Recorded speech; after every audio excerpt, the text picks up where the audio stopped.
Ang Ginoo manaa kaninyo ang santos nga ebanghelyo sumala ni San Lucas.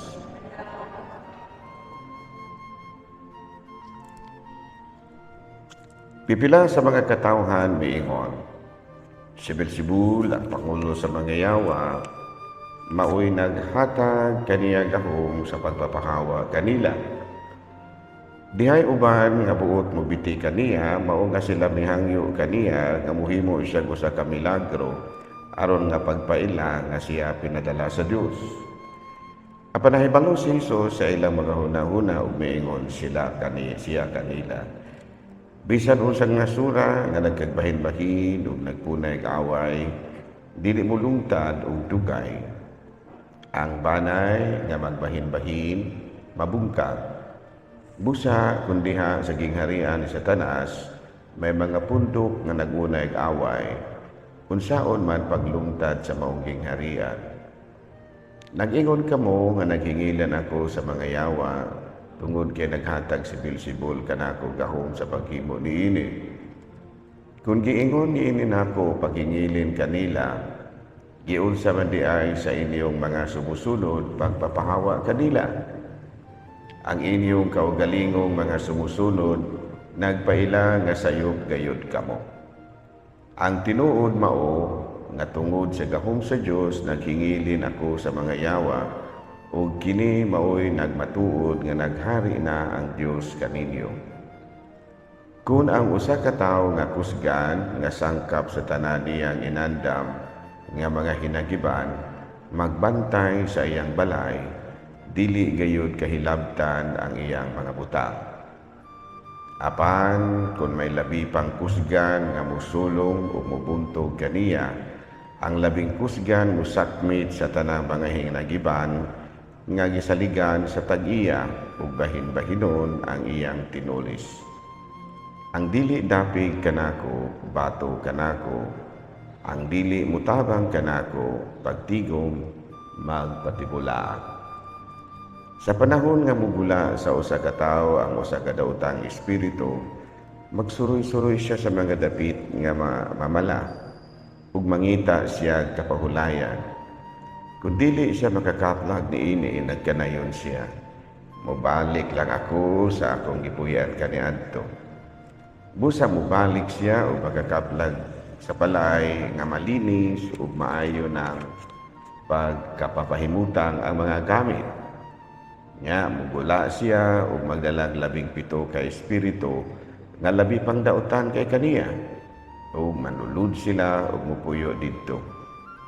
Busa sa katapusan kadtong tawhana, mulabi pa kadaotan kaysa sinugdan. Mga igsuon ko diha ni Kristo ang ebanghelyo sa Ginoo. Mga lingkod, good morning. So today is the last appearance. It's a anniversary, it's the last appearance ni Mama Mary sa Fatima, no?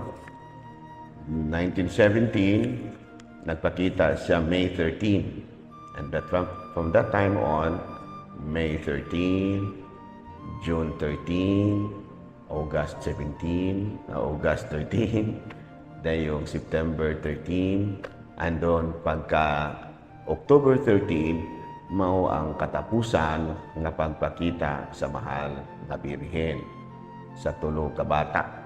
No? Si Francisco, si Lucia, ug si Jacinta. No? There were 3 of them. So karong adlaw ang isaulog na to ang last apparitions, last na pagpakita sa Mama Mary. No? So karong adlaw. No? So muna, no? If you can go to Fatima, no? Dako kang selebrasyon na, dako kay nang selebrasyon dito.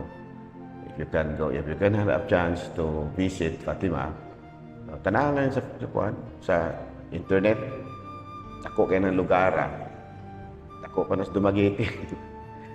Dako pa nas dumagiti ng lugar. Yan, nakanindot dito kay ang mga tao dibuto kayo sa mahal nga Birhen. No? Ya, maabot dito, Kami kay mga pilgrims bang pud may. Dagkong mga truck ning mga abot dito. Mga palkadaka na mga series nga aircon. Mo na mga abot dito. Dako kay parking area. Unya, ang parking area, I will give you kuan. Pareho kadaka ang airport sa Dumaguete sa Sibulan. Mo na parking area dito. Perting daghan ng tao. Mga hotel, murag sa Makati. Mga hotel kita mo sa mga hotel sa Makati. Ingon ni ana kadagko ang mga hotel dito ang abutanan sa mga pilgrims. Dagko yun. Unya, ang tungod sa kalagyo sa lugar, ang mga pulis na nagsakay kabayo, saka-saka dito ang mga buntot, kay bukid-bukid man na. Daghan kompleto dito. Unya, ang lahi ra gyud nato diri, kana managkot diri, mura ra man magtukog kadaka nato ang kandila. Nari kandila nga tagmamiso nga mura na magtukog. Pagpatindog nimo mubawog ra iya-iya. Ang kandila ron nga tagmamiso nga murag tukog kadaka. Di siguro mo to ha, ang kandila dito murag tubo katagas tagura kadupa. Kanang manangkot dito wala. Ato diri nga ana ra man ang kandila daw sulod og plastic. Dito ga ana murag gadala og tagsa kabangan nga tubo. Munay idagkot dito sa kuan dalagkutan. Unya, ang aso dito, ato diri, ulo aso-aso nga may, aso-aso ra ba. Dito ang aso murag panghaw sa ursungko. Pero ting asuha, kipaling dakua man kaya ng ilahang dalagkutan dito. Ibutang ra nimo, mudalagan na dito sa dalagkutan ng imuhang kandila. Di na magkakaduol. Di na magkakaduol, kapirte inita. Butang na dito, mudalagan na dito na na-ride conveyor. Paingon ito dalagkutan, sunugo na mo, ang imong gidagkot. Bindighanan na dito. Chimney ginagigamit. Sa pinulungan pa na namo, tabahante. Simborium. No, simborium. Nakita mo sisip? Nakita mo sa sisip, no? Na yung simborium din na ingon ni ana kadaka. Ang kanang panghaw. So ingon ni ana ang pagtuo sa mga tao kang Mama Mary. Gana sa ato naman po'y pagtuo gamay, no, pero dili gyud ingon dito. Maingon ta nga dinagko gyud ang taga dito. So ingon ni ana. Sa muna ingon ni ana ang pagtuo sa mga tao. Unya unsa may pagtulunan nga gitudlo ni Mama Mary dito. Unsa may gitudlo niya nga himuon natong sentro sa atong kinabuhi si Kristo. That we will make Christ as the center of our lives. Kaya usahay ang atong kaugalingon may atong sentro. No? Kadalingi, maniguro ta kay kining isud na kaya ng kinabuhi ron. No? Ang sentro usahay nato, actually, ang atong kinabuhi. Bisan pagsimba nato, sometimes the reason why we are here is because of yourself. Dili gyud si Kristo. Daghan biyang nanimba nga dili tungod kang Kristo nga nung nisimba siya. Nisimba siya tungod rapod niya. Doon na siya interest ba nga para personal interest. So muna gusto ni Mama Mary nga usbon. Nga kini nga atong pagsimba dili personal interest. We will make Jesus Christ as the center of our lives. Si Kristo gyud. Dili kay naratay sa padagay po. Unsa padagay po naasa mo ko na anong nisimba ka. No, kano may kanang muhatag kog recollection sa mga tigulang. Manang anong nisimba man ka? Aron tagaag mayang lawas. Ang iyang kaugalingon mo iya dahil self-interest dahil ini. Nganong kang nisimba man ka dong? Aron makapasar ko sa among board. Mo niya sintro niya pong kinabuhi dahil mo iya sintro. Ikaw sister, unsa man po imo? Ay, matabangan sa Ginoo. Kung siya'y maayo ini, karon ta maayong lawas. Si ila pag yung gihapong kaugalingon ang sintro sa ilaha pagto. Ila pag yung gihapong kinabuhi. Ang eksakto gidi ay sa gitudlo ni Mama Mary, si Kristo gyud mao'y pinakasintro sa atong kinabuhi. Unsaon mo na pader? Oh, nitabang ka tungod kang Kristo. Nisimba ka tungod kay gusto kang mudawat kang Kristo sa imong kinabuhi. Nagbinuutan ka sa imong trabaho tungod kay mao'y gusto ni Kristo. Imong gidisiplina imong kaugalingon tungod kang Kristo. So si Kristo gyud ang pinakasentro. Nganiyan. Unya, aron gyud nga si Mama Mary mo tabang ra gyud na siya kay do na may giingon no. To Christ through Mary. Right. Unya, do na nay communitarian dimension ang atong paningkamot sa secondary sa itong ebanghelyo. No nga dunay panulay ining kalibutana sigon sa gisulti ni Kristo. No, si Kristo niingon nga the presence of the devil is very much kanang gitawag na real. No, tinuod yun ang naa. Muna nga si Kristo niingon nga muna nga maghiusa ta ato nga pakigbatukan ang panulay. Yung saon man nato nga mapakigbatukan nato ang panulay, mapakigbatukan nato ang panulay, pinaagi sa paglikay nga mahimo tang panulay. Kaya mas mulig-on man na ang panulay kung ikaw mismo may pagkapanulay kung kang kinaiya. Klaro ba? Klaro ba? Kung saan man mo pagpakigbatok ang panulay. Paglikay nga mura po kag panulay na hinuon. No? Kana bang kinaiya ba nga iyas panulay? Bakakon, mamutang-butang, tawatan, libakira, musokol sa ginikanan, musok mo mangitag. Kana ba itong dili gid maong kinaiya ba? Kinaiya ba sa panulay ng naani mo? Sama ra nga imong gitabangan ang panulay anak. Nga mulambo ang panulay ining kalibutana.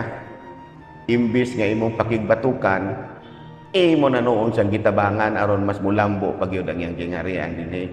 Kay ikaw mismo nahimo naman hinuog ang instrumentos panulay. Klaro? Kung saan pagpakigbatok ang panulay? Paglikay. Nga mura na po hinuon kag panulay ining kalibutan na. Walay silingan. Tanawa, walay silingan. Panulay ang kunakayo. Ingon na ni Uban. At panulayan yung pinaila na pihana. Wag ko na silingan sila. Hindi kandidato para ba yung konsihal. Nagtuod na siyang makadaog siya. Saan yung taong pagdaog ni mo? Yung panulay mga kaya kinaiya. Imbis nga imong pakigbatukan ang panulay, ima naman noong gitabangan ang panulay. Pinaagi sa imong pagkasinahan, pinaagi sa imong pagabutbuton, pinaagi sa imong pagkakurap, pinaagi sa imong pagkahangul. Klaro ba? Muna siya, no? Unya, kining it should be done, no? Mahimo na siya nimo kung kanang bitaw na ang kay sense of mission. Kay mission ba? Imo bang ug sa pinulungan pa narong binago? Imo bang ikarir ba nimo ba? Imo bang ikarir nga mutabang gyud ko sa Ginoo gyud? Tabang gyud ko sa Kristo gyud nga mapakigbatukan ang panulay. Sa unsang paagi, makig-away gyud ko. Ayo dili man ni partig-away. Kay ang gusto ni Kristo, overcome evil with goodness.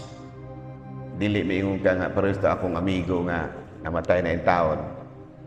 Kaya sukad karon pa abrad, kaya dili pa mo kupari sa una. Pakigbatukan ko na yun yung panulay. Mo ba? Kinangmang sipyat, binukbukay na gidayon ni kay lain mo na imong pakigbatok binukbukay man kuno chas ay nagbinuutan bitaw ko sigihan manoong ko nilang away munya karon pakigbatukan ko na gining mga panulay isog siya kayo sugad karon na ay magpalabi-labi na kung sulti binukbukay na ginayang laina. Dili man ang pagtulon-an ni Kristo. Ang pagtulon-an ni Kristo, overcome evil with goodness. Umanay kang Kristo. Pakigbatuki ang panulay, pinaagi sa pagbuhat o maayo. May ganay kay istorya ni istorya siya nako. Katong akong amigo, mga mga charismatic man mi sa una. Nya, sa dihang na charismatic na siya, awayon siya sa mga parinti, igagaw. Unya, musukol siya, ingnon man wala dyan dahi ka. Charismatic, ragi dahi ka. Parehos ko dire sa una, nga pirting hinilakay ninyo, kaya nga film atong CCFC. Anak ba? Kinaanak man ng charismatic sa una, hinilakay mo. Ay, nagbaso. So, bisigihan man siya og away. Ego na siya, mugawas ko sa akong pagka-charismatic. Manuman, aron ug naay mo sulog-sulog na ko, binukbukay na gina. Kabalo mo kung sa'yo binukbukay? Kabalo mo na, wala. Basi bagwa mo kabaluan na. Binukbukay meaning, sinumbagay nga dalang layog, nga dalang tinukanay, nga pinuspusay mo na binukbukay nga kanang mapulpog yun yung kontra kana bang dili lang kay suntupo nimo sikaran pag mo tokon pag mo puspusan pag mo mo na binukbukay ug naay hagdan ihulog pag mo sa hagdan ug naay tubig lungsan pag nimo mo na siya binukbukay so naingon siya nga binukbukay na gini. May ganay ka naka-istorya, may patay na 20 taon. Padili dagay na. Puljen may ngalan, Jin, di dagay Jin. Si Kristo, ang iyahang pamaagi, pag-overcome nato sa evil, is by doing good. Muna'y gisulti ni Kristo, di ba, no? Muna'y gisulti niya, overcome evil with goodness. So, kanang mga sa inyong tanaw mga panulay yung kay kinaiya ba? Sa inyong tanaw mo, panulay yung kay bayhanan eh. Ayaw na lamang na o tubay. Sagdahira na siya. Ayaw siya o kanang gitawag na tubay sa iyang kinaiya. Kaya ampo rin ginanimo. Imo rin yung tagaang chance po siya sa iyang kinaiya. Pero ayaw sunda iyang kinaiya. Muna'y overcoming evil with goodness. Klaro? So, ito ni Ana si Kristo, no? Niya karong adlaw, isaulog na to ang last appearance ni Mama Mary dito sa Fatima. Ang Fatima, Portugal. Nakaadto man ko sa Lourdes ba? Italy man ang Lourdes. Dayong kining Fatima, Portugal, silingan na sa Spain. Bukid gihapon na. So, kanang Espanya, bukid gihapon na. Bukid na. Silingan po daan na. Portugal, bukid gihapon na. Dili, ang Portugal dili si Piatro. Ang Espanya dahil may bukid. Ang Portugal na ay bukid, na apoy baybay. Pero ang Espanya, lun na ginabukid. Klaro? So, ingo ni Ana. Kanto ko na mga lugar, kaluoy sa Ginoo. Kapuyo ko dihag mga kabulan sa Spain, sa Extremadura, probinsya na siya sa Spain. Nasa ko sa simbahan gihapon. During usa sa mga kanang gihimo namo sa parokya ni adto mi sa Portugal. Gikan mi sa Extremadura, probinsya sa Spain. Nangadto mi daghan tibuok, mga daghan kay mga parokyano, mga katsila, dagkong mga babae. kanang atong mga dakong babae diri gamay ra na didto. Gamay ra na didto. Mga gwapo, mga gwapa. Kanang atong mga gwapo dinhi, helper ra na didto. No, layon kan. Katsila ko, katsila. Kanang atong mga gwapo-gwapa dinhi, ana ka makakita og manog kanal dito sa Spain, kanal. Mas gwapo pag Christopher De Leon. Oo, niya kanang musirbi nimo kay mukaon ka restaurant, ha? Mas gwapa pa ni Susan Roses yung mas gwapa pa. Magtanaw ka. Mga gwapa man ni mga tao din. Pero pobre ra gud na. Pero sa ato dato naman na. Lagi kanang mga nagkanal. Mas gwapo pang Christopher De Leon nagkanal din na. Mga pulis mo Fernando po ko mga gwapo ba mga gwapo. Tag-as pagugayo mga 5'8", 5'9", 6 footer. Munang kita dito, samot kita kagamay. Mubo man ta. Bata man tupong-tupong mo na ito mga bata. Kanang akong height nga 5'5", bata pa rin dito. Edad pa rin mga 14. Eksakto yung edad, 5'9", 5'10", 6 footer. Kalatawan pag-ugay dito tayo. Namay kuyog na mga Pilipina. Kanang mga katsila nga babae, gusto na silang muitom. Iputi mo na sila. Ganahan na silang mu-brown. So kung maligo sa swimming pool, kung wala lagi dagat, maghayang-hayang pa na kining kilid ining swimming pool. Magpaitom ba? Magpa-brown. Nga kaya mga Pilipina di manana, ang mga mistisa nga mga katsila, naghayang-hayang ining mga bikini ra. Bikini, baliwala na malaman na dito.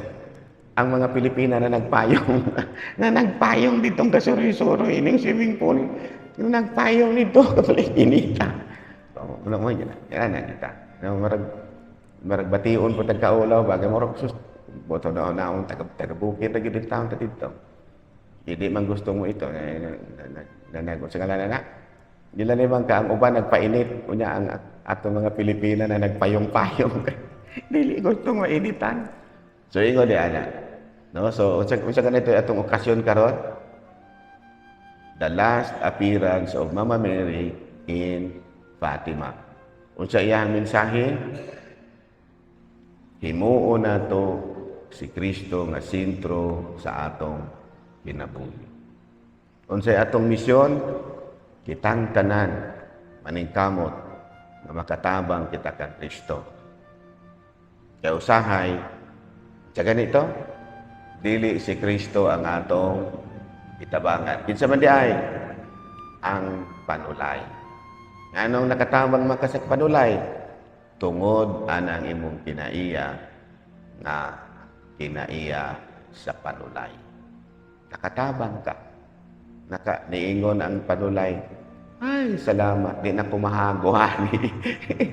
Niingon ang panulay. Salamat. Di na kumahago, ani. Mga naunga. Panulay ang dagko. Naliwat yun na ako. Ingon ang panulay. Lipay kayo siya. Klaro? Namanindog paliw.